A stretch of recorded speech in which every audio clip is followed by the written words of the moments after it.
I'm Luke, and this is our podcast on Hurricane Katrina. Today, we're asking a specific question. How did ineffective evacuation planning and emergency response failures make the human suffering and damage so much worse?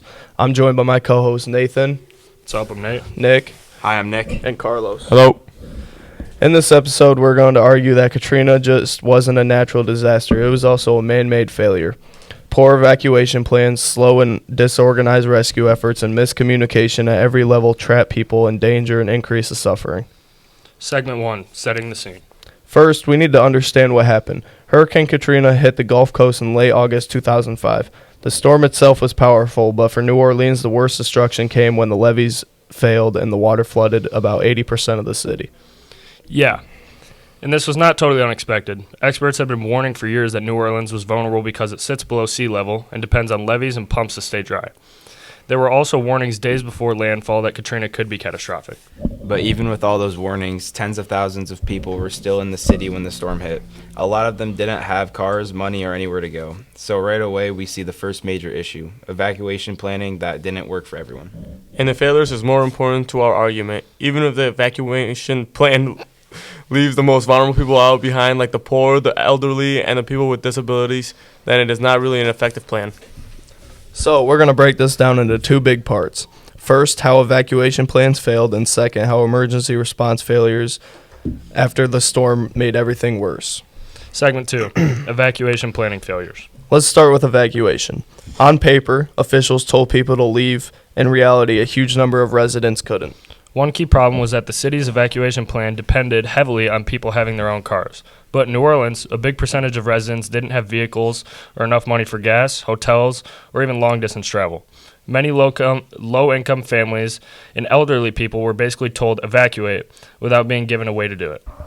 Yeah, and public transportation was not used early or aggressively enough. Buses and trains that could have moved people out of the city either weren't fully mobilized or came too late. So even though the mayor eventually called for a mandatory evacuation, it was not realistic for everyone. Think about what that meant for real people. Families with little kids, older folks in wheelchairs, people stuck in hospitals. Many of them literally watched water rise around them with no way out. Some ended on rooftops, waving signs and bed sheets, hoping a helicopter would see them.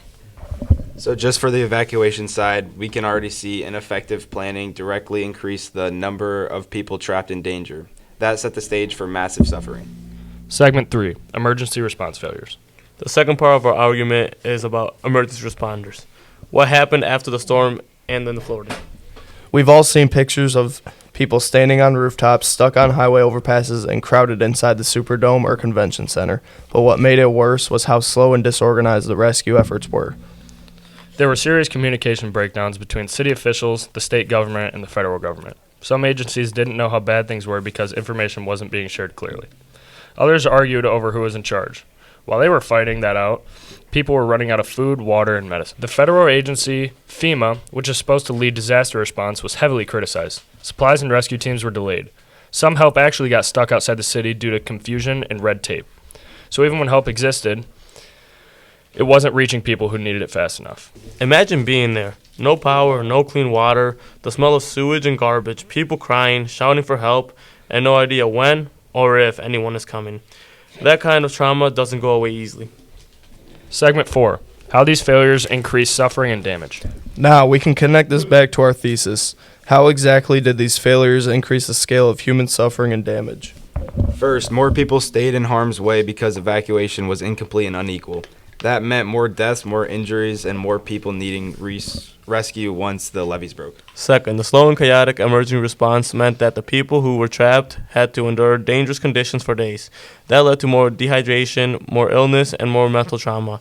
In some cases, people died simply dying from people not arriving in time. Third, the longer the city stayed flooded and without order, the more long-term damage there was. So when we say that Katrina was partly a man-made disaster, this is what we mean.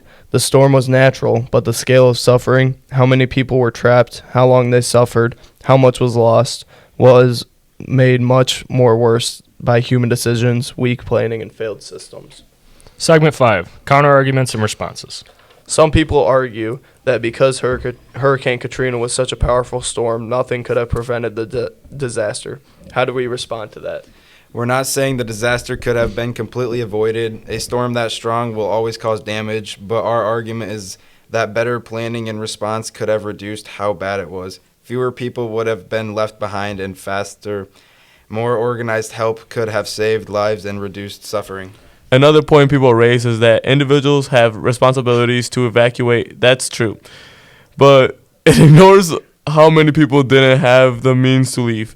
And the system doesn't give everyone real, practical way to evacuate, then blaming individual is unfair. Exactly. Responsibility should be shared. People should take warnings seriously. But governments and agencies have the duty to plan for everyone, not just those with money and cars. So, even when we consider counter arguments, our main claim still stands. Better evacuation plans and better emergency response would have meant less suffering and damage. So our conclusion, restating the thesis and final thoughts. So, let's return to our guiding question. How did ineffective evacuation planning and emergency response failures contribute to the scale of human suffering and damage during Hurricane Katrina? Our answer is this. Together, these failures meant more people were trapped in dangerous conditions for longer, leading to more deaths, injuries, trauma, and overall damage than might have occurred with stronger planning and faster, better coordinated emergency responses. Katrina showed that a disaster isn't just about wind and water. It's about whether systems work, whether leaders listen to warnings, and whether plans include everyone.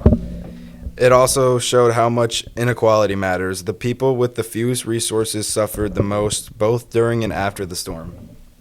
And finally, Katrina reminds us that we have to learn from our past. Stronger evacuation plans and better emergency responses aren't just technical details. They are a difference between life and death. Thank you for listening to our podcast on Hurricane Katrina. We hope this helped you understand not just what happened, but why it was so devastating, and what can be done to prevent the level of suffering in the future. Have a great Have day, a great everyone. night. Have a wonderful day.